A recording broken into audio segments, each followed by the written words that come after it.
Explanation of blessing. Everything leads to the salvation of your soul as soon as you entrust yourselves to me and my grace. Then you will also clearly feel my grace, since I will always walk by your side as your guide, and you will be relieved from your own responsibility. As long as you are not perfect, as long as you are still living on earth, you will be weak and need support in order to reach your goal. You will need the one who walks by your side at all times, who watches your every step and protects you from falling when the path is narrow and perilous. Thus you should always commend yourselves to him, you should ask him to help and protect you. You should ask him to bless you in all your thoughts, intentions and actions. You should ask him to be your aide, to whom you can entrust yourselves in order to safely walk your earthly path.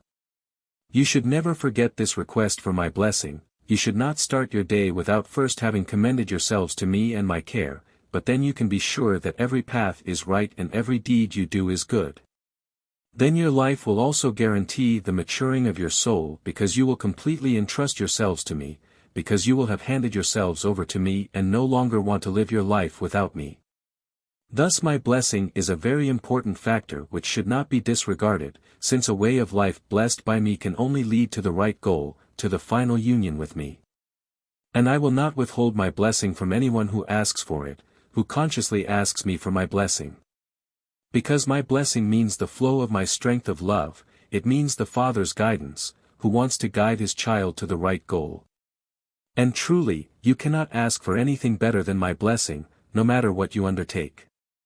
I will grant you this request spiritually and earthly. I will guide your thoughts in the right direction spiritually and earthly you may experience my obvious help. For then you will prove to me that you desire me and my love, and that you love me too, or you would not desire my presence, which you are always guaranteed by my blessing. But you should know that a true blessing can only be given by me, because a blessing is a ray of grace which love wants to give to the object of its love, and this ray of grace can only originate from me, thus only I myself can bestow a blessing. You humans can indeed pray and petition me to send this ray of grace to another person, but you yourselves are unable to give up a blessing, because you are not yet able to radiate strength, since you have too little yourselves. You can only pray on behalf of someone who is weak and powerless that I should send him strength. You can appeal to me to give him a blessing, i.e., to touch him with my ray of grace. And thus a silent prayer will always suffice if you want to help a fellow human being. Then you entrust his weaknesses and faults to me at the same time, and you implore me to send a flow of grace to this person, which I will surely do if love urges you to such a prayer and if the will of the weakened person does not openly resist me. It always depends on your love, which takes pity on those who are weak, vulnerable and sinful in your surroundings, and such a silent prayer will not fail to have the desired effect. But large-scale blessing events lose their significance as soon as they are turned into an externally visible formality by people who believe they are bestowing my blessing and yet only make gestures. A heartfelt relationship and a sincere prayer for my blessing is out of the question in view of the many people who expect much benefit for their soul's salvation and yet feel neither an influx of divine strength of love nor an inner beatification, since my presence cannot be expected to be where thoughts are merely earthly orientated, where only external customs are observed, and a profound inner union with me is impossible during such mass meetings. A most profound inner union with me ensures a person's right to bestow my flow of grace on his fellow human being, if the person sincerely asks me for it. Yet this inner union is largely non-existent in those who carry out acts of blessing and thereby believe themselves to be of service to me or to be helping their fellow human beings. Render genuine intercession on behalf of your fellow human beings and support them with kind thoughts, but do not believe that you can give them my emanation of grace yourselves by making a gesture of blessing.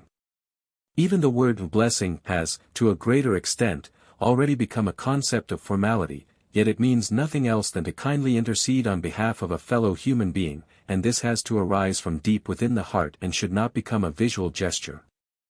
For you know that I have no pleasure in any external formality, that every outward action soon loses its deeper spiritual meaning, but that I am very pleased with every heartfelt thought, and that an appeal to provide a fellow human being with strength always fills my heart with joy.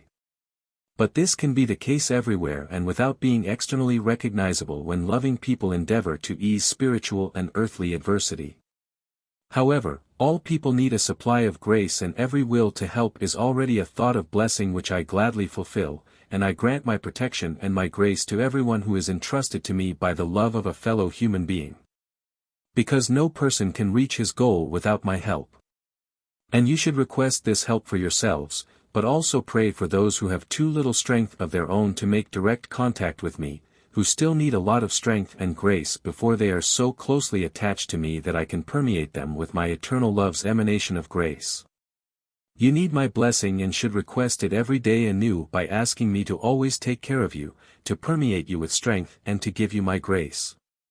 And you should request the same for me in loving intercession for your neighbor. Then you are also asking me for my blessing on his behalf. And you should say all such prayers in the privacy of your closet. No one needs to see the external characteristics that you are contacting me. For everything that is outwardly recognizable can easily turn into a formality and increasingly lose its real meaning. Your prayer should be heartfelt and short, so that it does not turn into a mechanical action which soon loses its value and distracts you from true effort which alone helps you to mature. Amen.